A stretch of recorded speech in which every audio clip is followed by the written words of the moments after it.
Vogliamo leggere la morte di Gesù, così come la troviamo scritta in Matteo capitolo 27,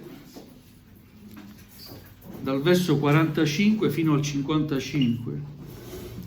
Io ho preso anche degli appunti, poi volevo solamente 4 appunti scrivere, ma mi è uscito molto di più, Gloria a Dio. perché è necessario scrivere alcune cose per puntualizzare. Da che verso? Matteo 27. Matteo 27 dal verso 45 fino al verso 55. A Dio sia la gloria. Dall'ora sesta si fecero tenebre per tutto il paese, fino all'ora nona. E verso l'ora nona Gesù gridò con gran voce: Eli, Eli, lama sabachthani, cioè Dio mio, perché mi hai abbandonato? Ma alcuni dei presenti, udito ciò, dicevano: costui chiama Elia. E subito uno di loro corse a prendere una spugna e inzuppatela d'aceto e postala in cima a una canna gli diede da bere. Ma gli altri dicevano: lascia, vediamo se Elia viene a salvarlo. E Gesù, avendo di nuovo gridato con gran voce, rese lo spirito. Ed ecco la cortina del tempio si squarciò in due, da cima a fondo. La terra tremò e le rocce si schiantarono, le tombe si aprirono e molti corpi dei santi che dormivano risuscitarono. E usciti dai sepolcri, dopo la sua risurrezione, entrarono nella santa città e apparvero a molti. E il centurione e quelli che con lui facevano la guardia a Gesù, visto il terremoto e le cose avvenute, temettero grandemente, dicendo: veramente, costui era figlio di Dio. C'erano là molte donne che guardavano da lontano, le quali avevano seguito Gesù dalla Galilea per assisterlo, tra le quali c'erano Maria Maddalena e Maria, madre di Giacomo e di Giuseppe, e la madre dei figli di Zebedeo. Fin qui la lettura della parola del Signore. Amen. Amen. Accomodatevi.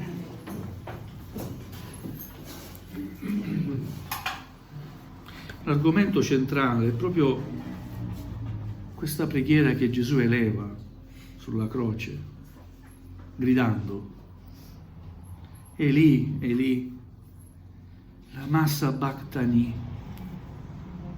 Era in aramaico: Padre mio, Dio mio, perché mi hai abbandonato? Gloria al Signore. Intanto voglio darvi qualche informazione. Dall'ora sesta, non ha grande valore spirituale quello che sto per dirvi, è solo una informazione. Al tempo di Gesù il giorno iniziava alle 6 di mattina fino alle 6 di sera, e quindi dall'ora sesta significa mezzogiorno per noi. Da mezzogiorno fino alle 3 c'è questo ultimo travaglio di Gesù con delle cose che accadono fisiche. Si fecero grandi tenebre per tutto il paese e Gesù stava affrontando i suoi momenti ultimi di vita terrena e gridò al Padre, come abbiamo letto: Dio mio, perché mi hai abbandonato? Ricordiamoci al capitolo 26, al verso 39, quando Gesù si fece accompagnare da alcuni discepoli per pregare, prima di essere arrestato, no?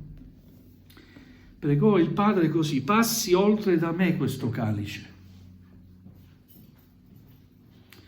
Sicuramente possiamo dire che è da escludere che Cristo avesse pregato per essere risparmiato dalle sofferenze fisiche, perché sapeva che doveva soffrire fisicamente, che doveva affrontare la morte.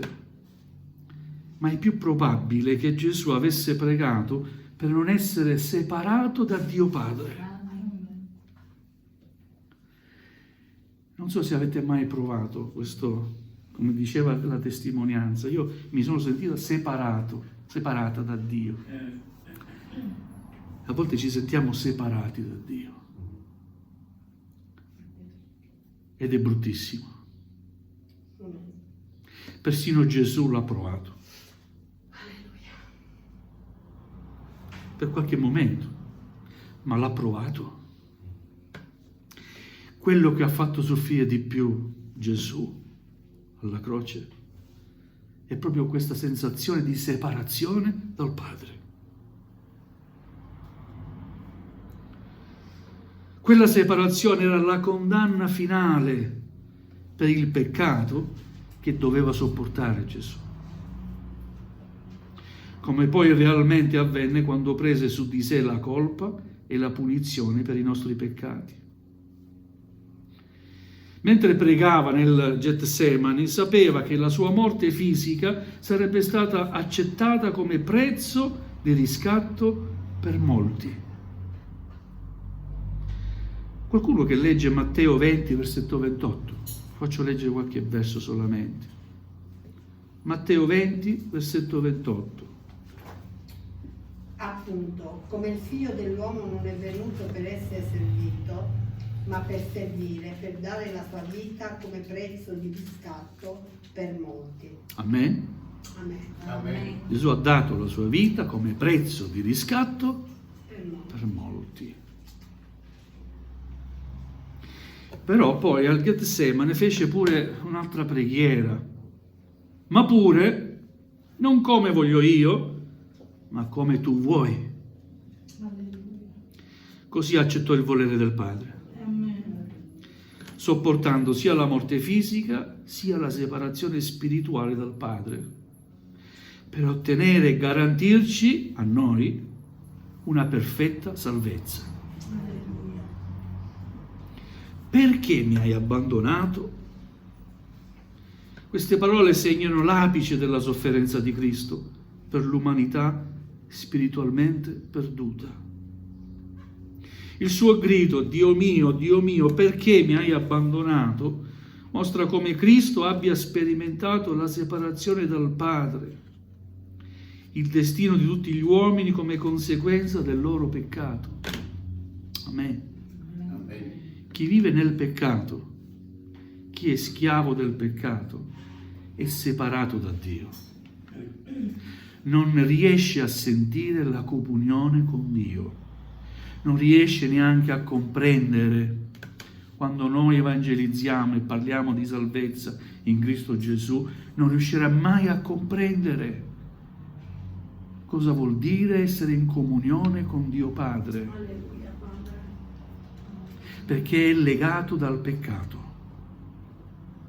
Ma se colui che è legato dal peccato, nel peccato, decide di liberarsi da questo peccato, chiedendo aiuto a Cristo Gesù e fidandosi di Gesù e del suo sacrificio, riuscirà a comprendere l'amore meraviglioso, immutabile e grande di Dio nostro Padre.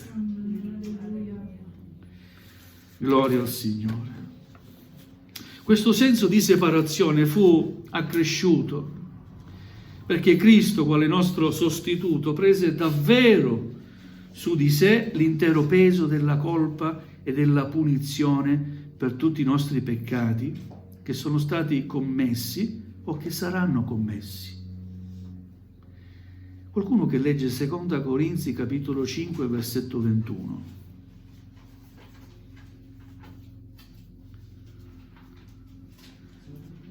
Seconda Corinzi capitolo 5 versetto 21.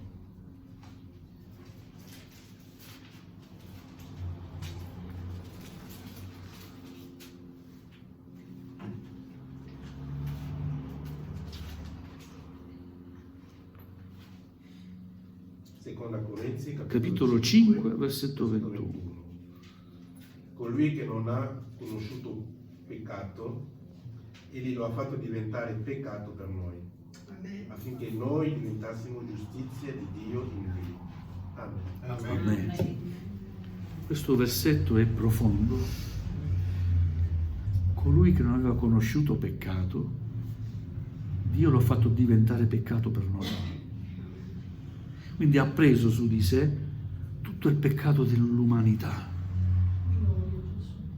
In quel momento Dio Padre, santo, santo e santo, 3 volte santo, guardava il suo figlio e lo guardava con tutto il peccato del genere umano. E Dio non può tollerare il peccato. Non può coesistere con il peccato. Amen. Amen. Amen. Per questo si sentì abbandonato Gesù. Ed è per questo che a volte noi ci sentiamo abbandonati da Cristo. Perché realmente in noi c'è ancora il peccato che regna. Veramente, Signore, fai un'opera meravigliosa. Amen. Alleluia. Spezza ogni catena. Amen. Non possiamo lontanamente comprendere il senso di abbandono che Gesù provò quando fu appeso alla croce. Qui vediamo il Figlio di Dio, il Creatore dell'universo, non soltanto rigettato dalla creazione, ma anche separato da colui che è l'Onnipresente.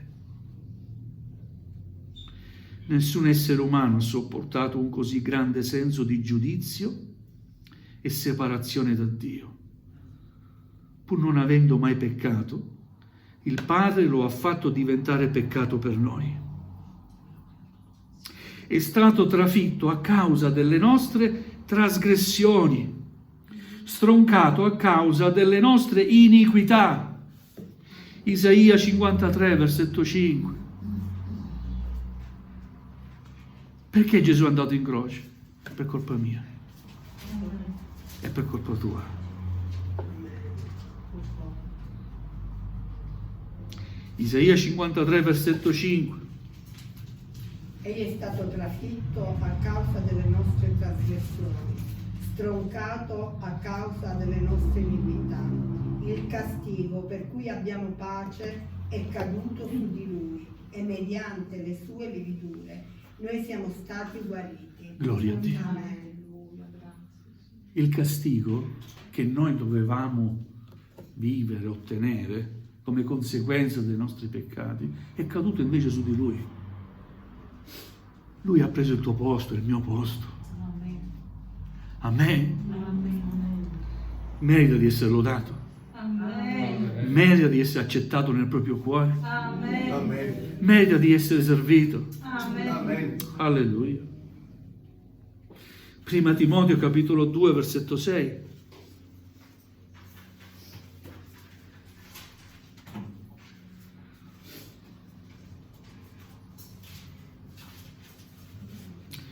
Prima Timoteo capitolo 2 versetto 6.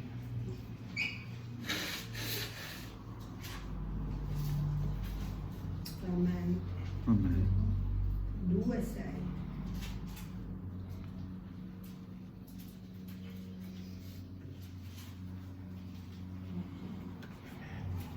Il quale diede se stesso come prezzo di riscatto per tutti, fatto che doveva essere attestato a suo tempo. Amen. Qualcosa che doveva essere attestato, doveva accadere e doveva avere dei testimoni. Perché un atto all'epoca era valido solo se c'erano dei testimoni. E quando Gesù morì, era sulla croce, c'erano tanti testimoni. Alleluia. Amen. Amen. Quindi ha dato la sua vita come prezzo di riscatto per tutti noi. Morì abbandonato da tutti affinché noi non fossimo abbandonati. Amen. Alleluia. Grazie, Signore. Tu ti senti abbandonato, ma Cristo non ti abbandonerà mai. Amen. Alleluia. Alleluia. Per le sue sofferenze ha riconciliato a sé quanti credono in Lui, ripristinando la giusta relazione tra loro e Dio. Alleluia. Leggiamo prima Pietro capitolo 1 versetto 18 e 19.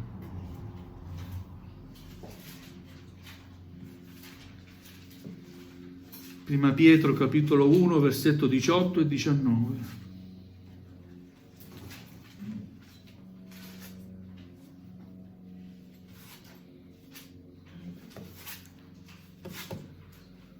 sapendo che non è con cose corruttibili, con argento o con oro, siete stati riscattati dal vano modo di vivere tramandatovi dai padri, ma con il prezioso sangue di Cristo, come del agnello senza difetto né macchia. Amen. Amen. Ha pagato con la sua vita un prezzo che noi non potevamo mai pagare. Gloria a Dio. E questo è stato il primo grido, no? Poi abbiamo letto nel testo che fa un altro secondo grido. Matteo non lo dice cosa grida, però ce lo dice Giovanni 19:30. Cosa gridò? Tutto è compiuto. Alleluia. Amen. Amen. È compiuto. Amen. Come dire, Padre, quello che dovevo fare, io l'ho fatto.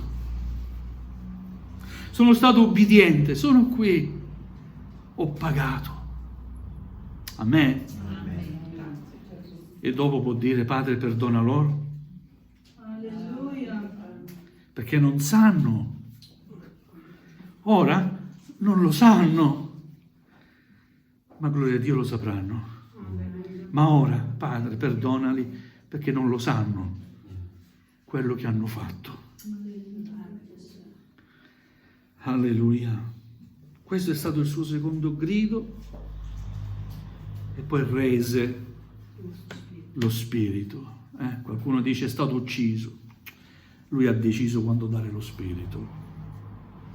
Amen. Amen. Lui ha deciso di rendere lo spirito e poi è tornato in vita, Alleluia. perché egli è la vita. Amen. Alleluia.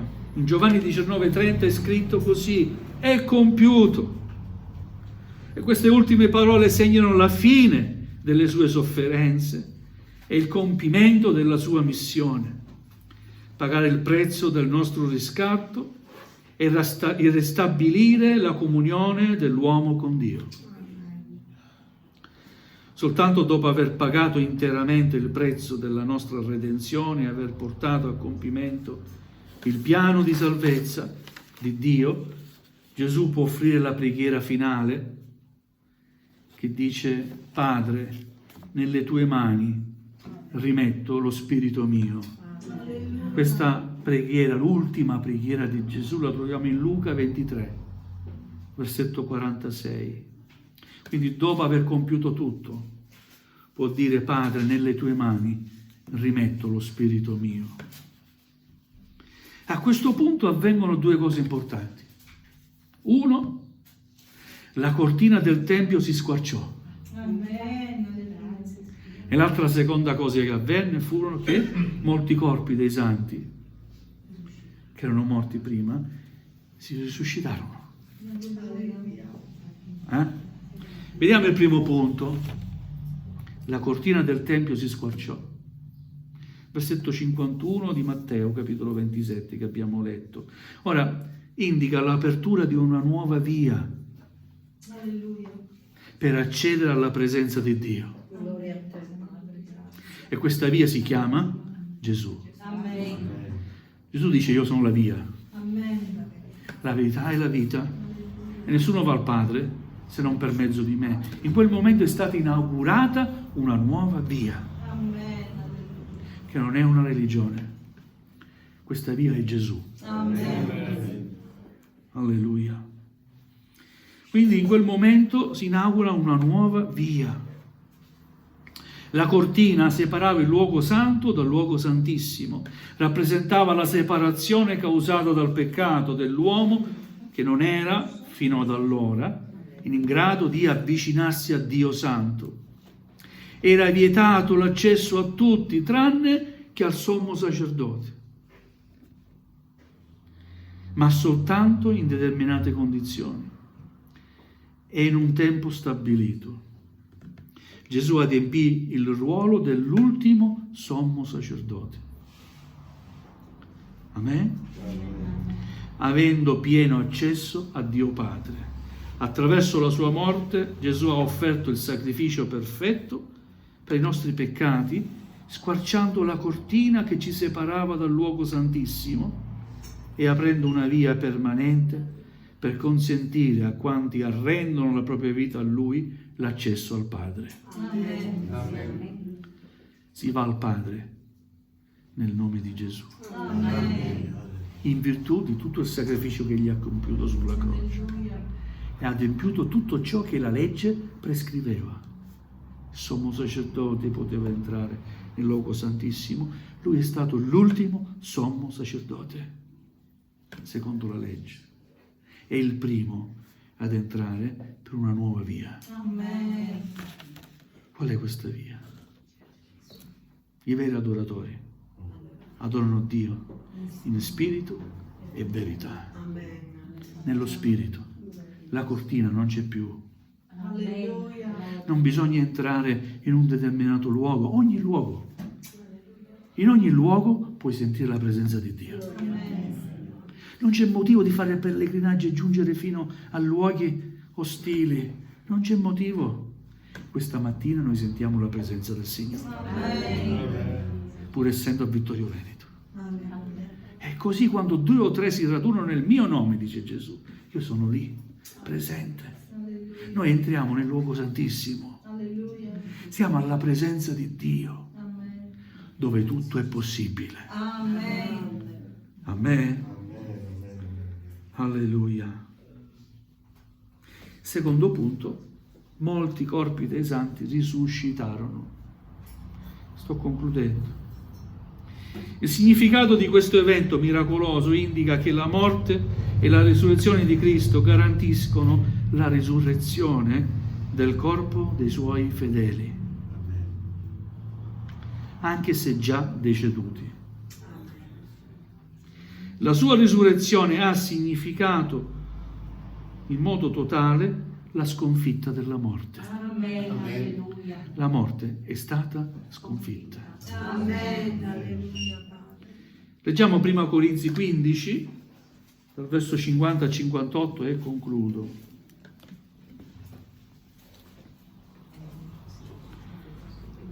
Prima Corinzi capitolo 15, versetti 50 e 58.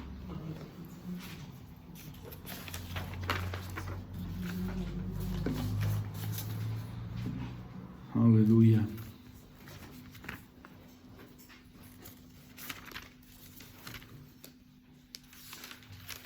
Ora io dico questo, fratelli, che carne e sangue non possono ereditare il regno di Dio, né i corpi che si decompongono possano ereditare l'incorruttibile.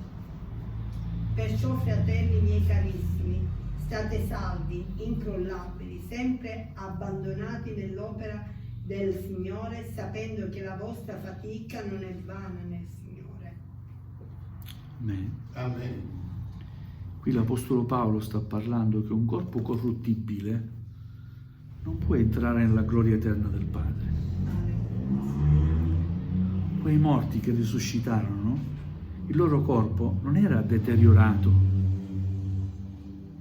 dalla corruzione del tempo, erano risuscitati con un corpo in ordine, stavano bene.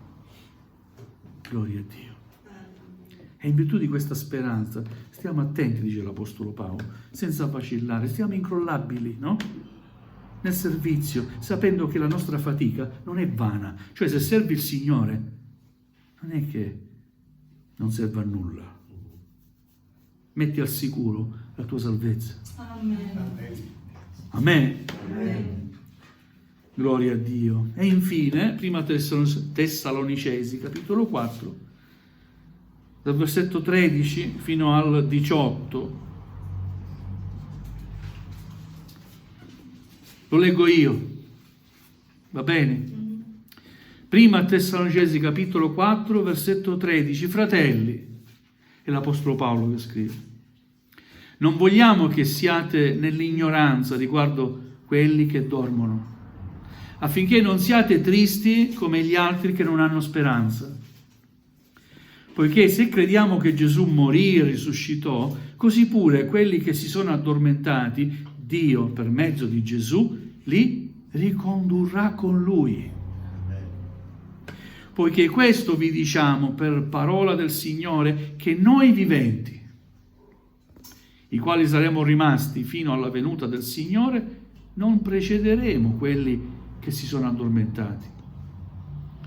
Perché il Signore stesso, con potente grido, con voce d'arcangelo e con la tromba di Dio, scenderà dal cielo e i morti in Cristo risusciteranno i primi. Notate quello che è avvenuto quando Gesù rese lo Spirito e quello che avverrà quando Gesù ritornerà dal cielo. Ci saranno stesso i morti che ci hanno preceduti, che usciranno dalle tombe e lo faranno prima di noi, incontreranno Gesù prima di noi. Noi non precederemo i morti andranno prima e poi noi viventi rimasti saremo con Lui. Poi noi viventi che saremo rimasti verremo insieme con loro rapiti sulle nuvole a incontrare il Signore nell'aria. E così saremo sempre con il Signore. Ora dice l'Apostolo Paolo, consolatevi dunque gli uni gli altri con queste parole. Amen. E invece ci sconsoliamo, no? Oh, quanti problemi, quanta fatica, quante prove. Coraggio, il Signore sta per tornare. Amen. Sopporta, dai, stringi i denti, no? Abbi fede nel Signore, vedrai, il Signore tornerà presto e saremo sempre con Lui e tutto il male finirà, E non dovrai più sopportare né persone, né atteggiamenti, né cose ostili. Ma intanto chiediamo aiuto al Signore. Aiutami a sopportare, Signore, in vista del tuo ritorno. Dammi forza, Signore.